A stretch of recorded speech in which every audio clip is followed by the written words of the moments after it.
ओम साई नाथाय नमः। इस वीडियो में हम साईं बाबा की चमत्कारी विभूति घर पर कैसे बनाई जा सकती है उसके बारे में जानेंगे और विभूति को धारण करने से फायदे क्या होते हैं उसके बारे में भी जानेंगे। हर साईं भक्त विभूति के चमत्कारों को जानते हैं और श्री साईं बाबा हमेशा अपने भक्तों को विभूति की महिमा के बारे में बताते थे और उन्हें विभूति देकर उनकी सारी परेशानियां और रोगों को ठीक भी किया करते थे। आज भी साईं बाबा की पूजा करने वाले भक्त हमेशा अपने घर पर विभूति जरूर रखते हैं और उसे रक्षा कवच की तरह सदैव अपने माथे पर ग्रहण करते हैं। विभूति लगाने से मन की शांति, आध्यात्मिकता में बढ़ोतरी, बुरी शक्तियों से निजात पाया जा सकता है और विभूति हमेशा हमारे आसपास एक सुरक्षा कवच बनकर हमारी रक्षा करता है। आज भी कई साई डिवोटीज विभूति के चमत्कारों का वर्णन करते हैं, लेकिन कई बार किसी कारणवश अगर घर पर विभूति खत्म हो जाए तो हमें निराश होने की आवश्यकता ही नहीं है। हम घर पर भी विभूति को बना सकते हैं।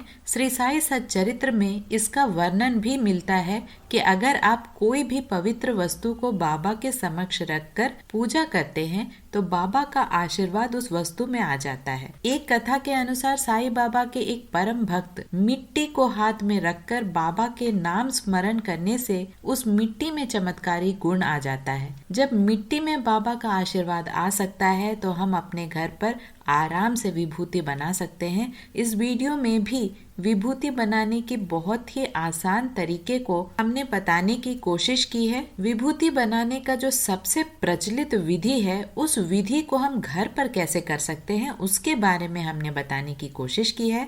सबसे पहले आप गाय के उपले, जो सूखे हुए गाय के उपले होते हैं, उसे पूरी तरह से जला दें। जैसे ही आप उसे जलाते हैं वो भस्म का रूप ले लेता है, राख बन जाता है और छोटे छोटे टुकड़े आप उस उपले के बना सकते हैं। उसके बाद जैसे ही आप छोटे छोटे टुकड़े बनाते हैं उससे आप आसानी से महीन पाउडर बना सकते हैं और इस पाउडर को एक छलनी से आसानी से छान सकते हैं और इस छाने हुए पाउडर से आप आराम से एक छोटी सी डिबिया में रखकर स्टोर कर सकते हैं। अगर आपको इसे सुगंधित बनाना है तो इसमें थोड़ा सा चंदन भी डाल सकते हैं। अगर आपके पास गाय का उपला नहीं है तो लकड़ी की राख या नारियल के सूखे भाग को जलाकर भी उसका भस्म हम विभूति के लिए इस्तेमाल कर सकते हैं। बस हम इस भस्म को साईं बाबा के समक्ष रखकर उसे थोड़ी देर बाबा के पास छोड़ दें और बाद में उसे बाबा का आशीर्वाद समझकर